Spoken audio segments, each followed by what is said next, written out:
Now, the power of a prophetic dream. Number one, it will connect you with your future. Praise God. It opens your eyes to see where you are heading to. And Leon Toge, it will give direction in life. And it will give meaning in your life. Because life without a purpose is meaningless. Number two, iphupho nevision will isolate you from your friends. Umuntu ophuphayo ngempilo yakhe akabe umngani nanoma ubani. Iphupho liyakukhethela abantu ongahamba nabo. Iphupho liyakukhethela. Yezwakala abathandekayo? So awuzama ukwakha ama friends, but once uNkulunkulu wakhambela and you see clearly where you are heading to, you will know ukuthi obani okumele ngi-associate nawo. Because all the surroundings that you have must encourage you, alibonke igama likaJesu, to reach out to your destiny. Ukhona abangani ongaba nabo, but they are pulling you back. Because amehlo akho asavalekile up until uNkulunkulu athi open your eyes. Number three, this prophetic dream will affect your character. It will. It will.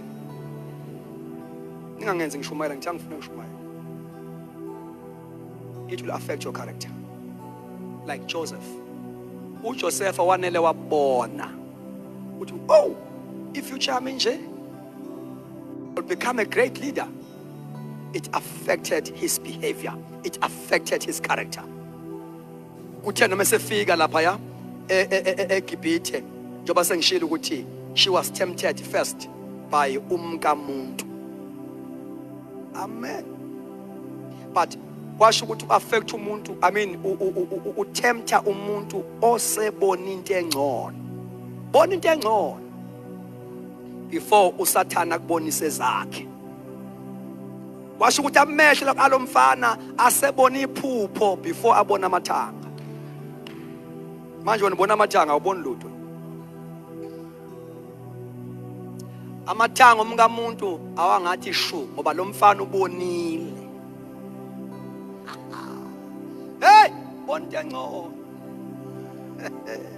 Usungabhayizwa uhamba ulala yonke indawo uzuthola izifo ngoba ubonile.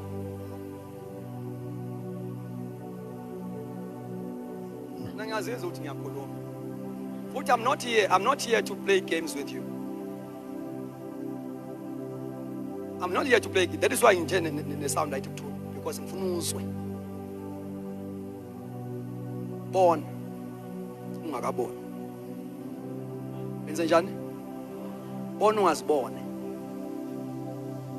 Bona kaThixo ungazibone kaSathane. Umuntu obone kaThixo oqala akanayo appetite noma uSathane ngaletani. Ziluze value kaSathane. Obe zikaThixo ziba valuable. Abanguthi into enze ukuthi uJoseph abaleke uma lo mkamuntu esethole yonke ngoba uthiwa when you study carefully this chapter la uJoseph esefike khona eGibhithe kuthiwa lo mfazi umkaPotifar wakhipha istatement imessage eya kuJoseph ethi woza ulale nami eBhayibhelini ibhalwe kanye kodwa when you study kuthiwa washo 40 days one message for 40 days because the devil knows the power of repetition. Kunento uSathane azokhe kubelesela ngayo uzuyivume. Uzuyivume because he knows the power of repetition. For 40 days come and sleep with me. uSathane will never give up upon you. So uthema into ebona lo mfana ustubborn ngoba I dream ukubona kwenza ube stubborn. Akwenza ube untemtem ube lula ube stubborn. Wabona ukuthi no man, I better rape this young man because he is stubborn. Akazenzi ukuba stubborn. Yinto ayibona ephila phakathi kwefamily yakhe. Yamambela inkosi, wabona. Glory to God. Wabona into abafowabo bangazange bayibone. Wabona umfana. Wabona into ezomenza abe stubborn.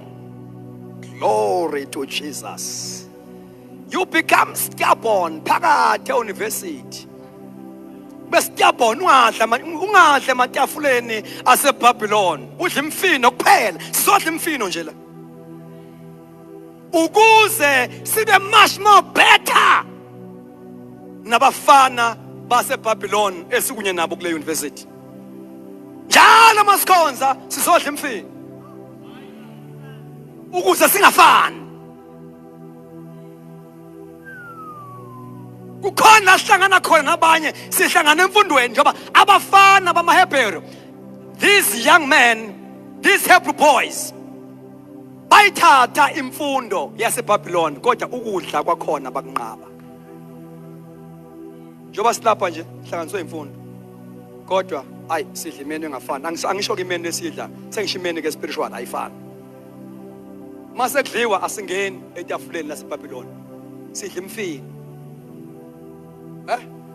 Into enga-appetite kodwa enempilo. Kuyezwakala? So uthe mangabe sethola ithuba umkaPotifar ezama ukumbamba radical. To me kubuya ukuthi ngale nkathi embamba emfaka ebedroom.